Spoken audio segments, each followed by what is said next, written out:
What do I do?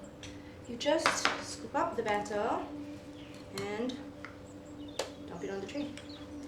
You don't want to put them too close together. They spread when they bake. Okay.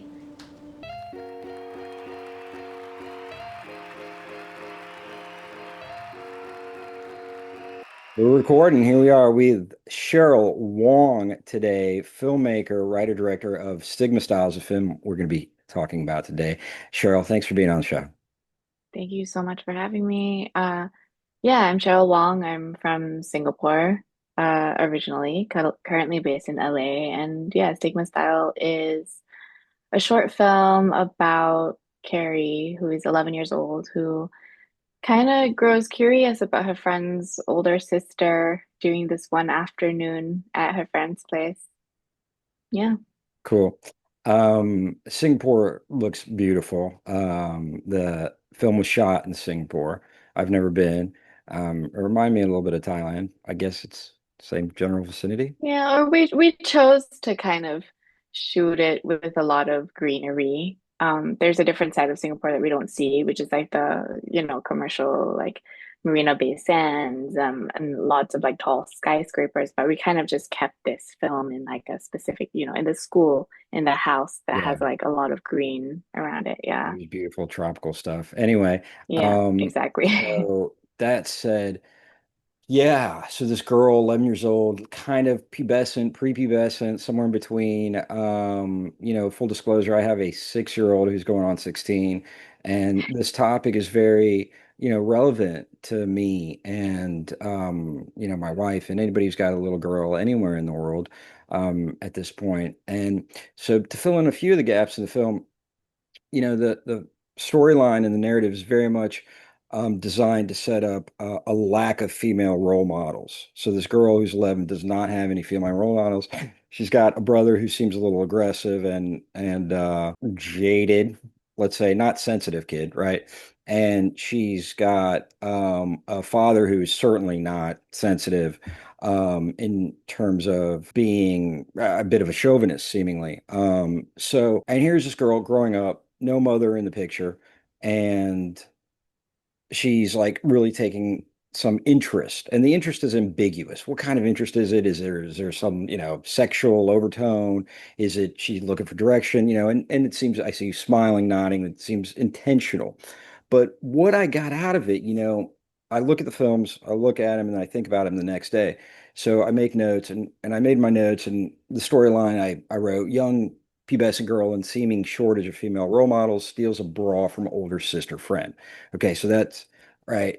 And then the subtext of that is this desperate emotion for a connection with another female figure. Let's call it a mother figure. Now, in this theme that we're exploring, this loneliness, this absence of a mother figure, very common, universal, right? Like super common, with or without a mother. These, developmental periods are extremely, can be very confusing, especially in the absence of a healthy role model. Let's put it that way. So all that thrown out to you, to the audience today, my takeaway from the film, this is what I want to put out to you before I ask you the first question. My takeaway is it can feel in a male dominated world that exploring your identity as a woman is a crime. That is the metaphor that I'm walking away with from the film. Wow. Okay, that's very my film is like, I want to say like you got all the things even though it was very subtle. I wouldn't go so far to say as it is a crime, although she does somewhat commit one at the end of the day in stealing whatever she steals. Um, but yeah, I think I would go as far to say that it is difficult, like even if you have your female friends who are your age but are going through, are maybe hitting puberty at different times and not going through the same experiences then, or even if they were, like, can you openly talk about it I think Kerri feels very silent and very private. Um, yeah, and it is a difficult time. And so Yeah. the first question to play forward, where did this film come from your own personal narrative? It's actually the first film that I felt was very much from me and where, it is kind of my own experience of being confused, of feeling like I developed ahead of my friends, of not knowing how to, of being too embarrassed to talk about it even. And like with like body hair in weird places and my Seemingly weird. body I mean, it's pretty natural, but seemingly weird, I but it's like, suppose oh, this it's is has new. never been there Right. before. Yeah. And now it's there. Yeah. And how I remember like secretly like trying to get rid of it by using tape. Like that's all from me. That's great. Um, yeah, and my mom walks in on me. Mm. Um, but I remember just not feeling, comfortable enough to talk about it even. Uh yeah, and I think that there were some scenes that we took out, but like showering with friends, like, from like being okay with it to then feeling so uncomfortable in my body and not wanting to anymore. Yeah, that's all from me.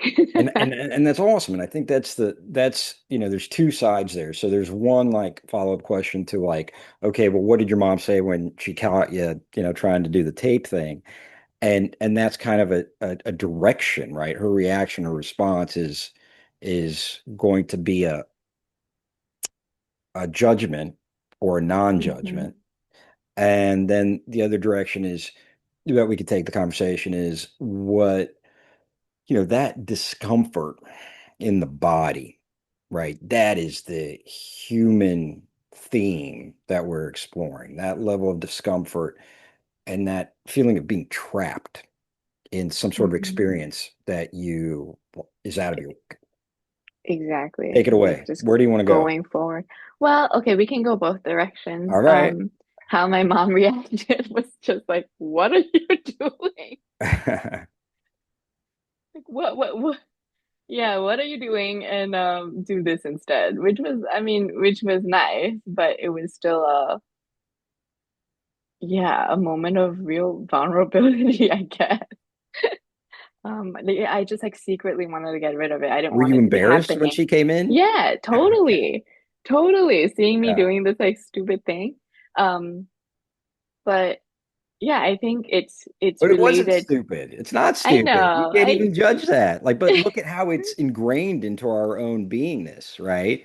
Even to this day, where it's like, you know, yeah, I it's mean, why not? It's peach fuzz. It's right. I mean, it's literal like, okay, like I yeah, can just yeah, delint. I mean, it's exactly. I such mean, a logical conclusion. yeah, it makes sense. But at the same time, yeah, and related to the second part, like I guess yeah, there's this I yeah, there was this vulnerability and like this inability to go back, right? For you to stop it from happening. Right.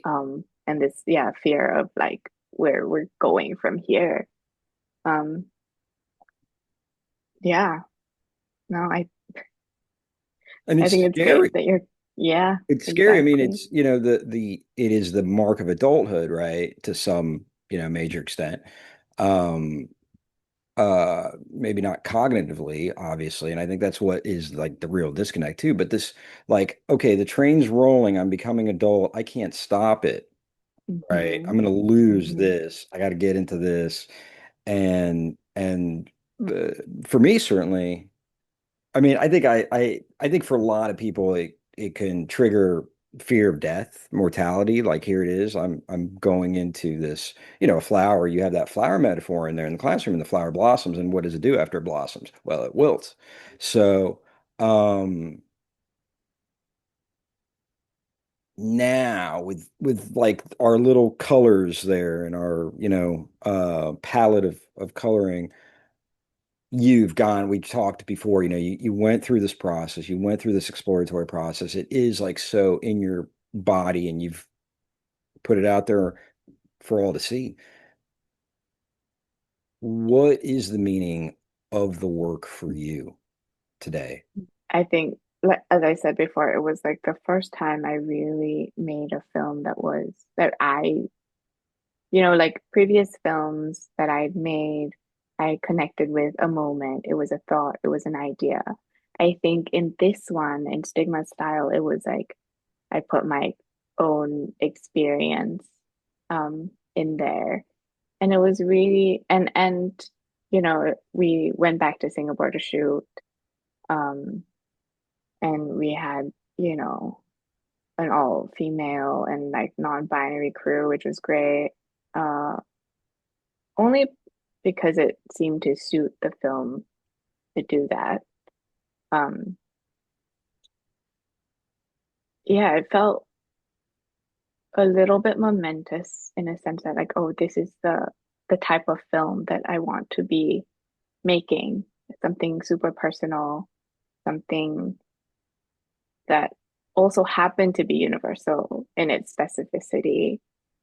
Um, yeah, it felt very authentic to me, which as a filmmaker was like, oh, okay, I think this is who I want to be. Yeah. So it was a continuation, a progression of your identity and you forming your identity, and it's sort of a coming out. You mentioned the binary kind of sort of thing. So that's, an identity, a sexual identity. So, and whether that was a part of the film or not is, like left to be That is the guessed. question. Well, if you're interested in that only. See, to Yeah. me, that wasn't of interest. I don't care if she's Mm-hmm. attracted to this woman or not. I mean, that's what Mm-hmm. I saw is something else. So, and that's what I'm trying to get at with this question to you is now that the meaning of the film is in some capacity still evolving for you, you know, Mm-hmm. as you continue to evolve in your own identity and in your own comfort in your skin, how do you see the meaning and the message of the movie? How do you view the experience of this young girl and how do you make meaning of it? How do you mean make meaning of it? Well, you have a narrative storyline. So art Mm-hmm. is a difference than science in that the science Mm-hmm. it's the replicability of, set of Mm-hmm. stimuli. Art is more of a transcendent pathos, which is approaches a religious truth. So science creates facts and knowledge. Art creates wisdom. And so there's Mm-hmm. meaning in wisdom. There is a transformative essence in that. So that's what I'm saying is like, what is the essential truth that you see in the movie? Mm. I think something a little tidbit actually. And I'm just like, how much do I want to say on this? But I guess a little tidbit is that like, when you watch the film, yes, there's like it's I guess about there's this it's this period of transition, right? She's changing in her body. She's like you're not sure of uh what kind of attraction she feels, whether it's like she wants to be her or whether she wants to be, whether she has this crush, right? And what was very fascinating was that I guess all these moments, I think especially with Clara, who's the older sister, like I had experienced when I was a kid and I had never really pinpointed what it was. And I'm being very vague here, maybe on purpose, but it was only after watching this film and after, showing it to people that some people were like, oh, I didn't know that you had this side of you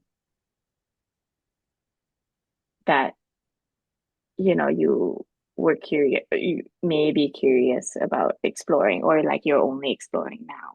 And they could draw certain like lines and conclusions about me based on my film. And those were things that I hadn't seen myself about me. So it was an interesting reflection. I was made to then, I was like, oh, actually, so many things make sense now.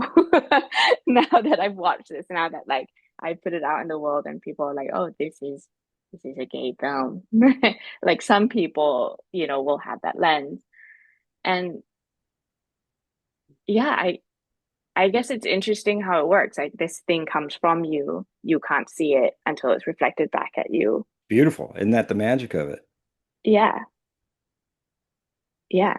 So it's an interesting reflection. And the thing is, I spent like a year working on it, like it should have Right. occurred You to me think at you'd some know. point. Yeah, I think I would know. Like and then like, after it's put out, then I'm like, oh, But connecting all these dots. Like, But, what, but what, you, what? that's exactly it. And you did your job as an artist. Your job as an artist is to go into the unknown and understand what is reflected back in you. I mean, if you go in with the answers, you're not growing, you're not pushing yourself, you're not learning.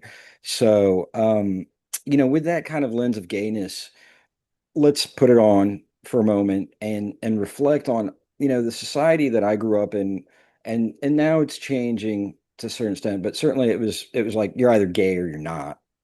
And this idea of being bisexual was like, okay, like, yeah, maybe. I mean, but like there was not a whole lot of that openly, certainly. There's Mm-hmm. more, I saw more Mm-hmm. gay than bisexual, let's put it that way. Mm-hmm. And so, um, I think exploring human sexuality, right, within the context, let's just talk about flowers for a second. Okay. Mm-hmm. I I looked up the anatomy of a flower based on stigma and style and like understanding that. And it was, in the film. And so flowers, it's crazy. Like you may know this, may not. Our audience, I didn't know it. Anyway, there are three different types of flowers. One that can self-reproduce and they produce both pollen and have the feminine parts, the ovaries. There are other flowers that are either same species, same flower, they're either male or female, and then they have to cross-pollinate. And there's other, so the plants are two different types, and there's other plants that are hermaphrodites in the sense of they put out both male and female flowers separately. So we Mm-hmm. got three different, like that's pretty like a broad spectrum of sexuality there. Like if Yeah. we, so what how do you feel about, the idea of sexuality as this fly is like trying to land on my face, um, on the spectrum? I mean, do you think we're all born on a spectrum? Do you think there's a hard and fast rule? What's your experience been?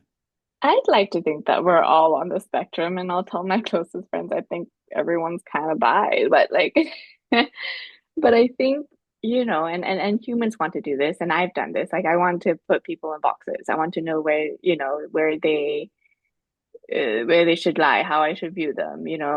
And I've also wanted to do that for myself, and have wondered, like, there's this judgment of myself where I feel like, oh, am I flipping and flopping, and like why am I attracted to who I'm attracted to? And I think there is I think if everyone was allowed to be a little fluid and not be put in boxes, I think that would be very beneficial.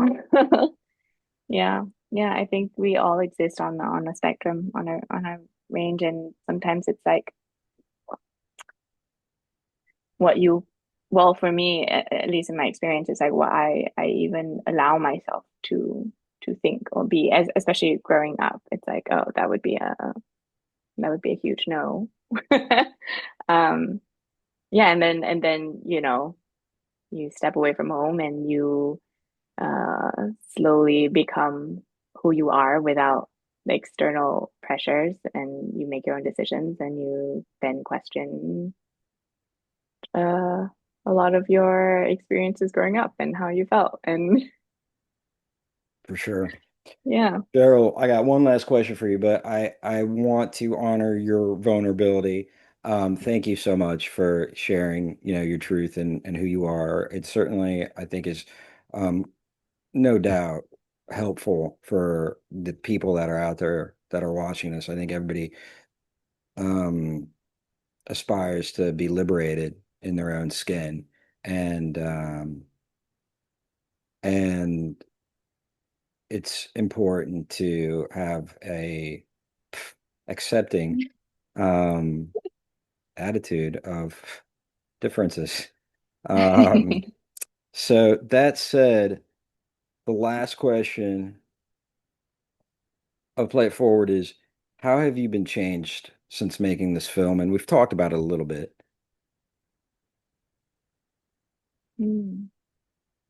How have I been changed? That's a great question. I think going forward, I do want to make films that are, you know, truthful to who I am. It'll be curious to see what it'll reveal back to me. Um, I do think as a writer director, like I'm always searching for authenticity and I'm always like seeking to know myself better. And in some way that feels really fulfilling to me, even though like, there's no promise of any sort of like financial reward. Yeah, well, Um, yeah. yeah, but that's the goal. I mean, there've always been questions about like, oh, like did I like what have I like have my decisions have led me to this point, right? And it's always a struggle like trying to make a film, trying to like get a film made, I feel. Um and yeah, I think at the end of the day I am like really fulfilled in trying to figure out who I am in this very non-altruistic way. Um Well, the greatest work we can do is on ourselves. yeah, That's what I believe. The greatest work we can do socially is on ourselves to be better humans. And I think this is a part of that. yeah. That's the way I see It's it. yeah, yeah. I feel like you're calling me out on judging myself a lot, but like, I mean, I appreciate that. Um, That last one wasn't intentional. Just the first one was, but no, this the other ones. yeah, I think that was, yeah. I'm not sure. I'm not sure it's changed, like the film has changed me, but I think it's maybe convicted me to move in Yeah. a certain Well, that's direction. awesome. I mean, I think that's a change for sure. Yeah, I mean, I think yeah, it's a very scary thing to become an artist. You definitely have to rule out the financial stuff to a great extent. And and that's scary. I mean, that's scary. I mean, your subsistence is put into question. But it's an act of faith, and that's what makes it a powerful experience. yeah. All right, Cheryl Wong, you got any last parting words, questions for me? Anything? Do you feel complete? Um, I think so. And thank you for your time. Thank you for asking me these questions. Great job, Cheryl Wong, a filmmaker, writer, director of the short film Stigma Style. We'll throw it out there, the link. We gotta give a shout out and a thank you to your nominee Amelia for. Gashich. That's it, Amelia Yeah. Gossage. Thank you, Amelia. Really a pleasure and an honor to have both of you guys and be the host of the show. Thank you so much. Thank you so much. It was a pleasure. All right, everybody out. Peace.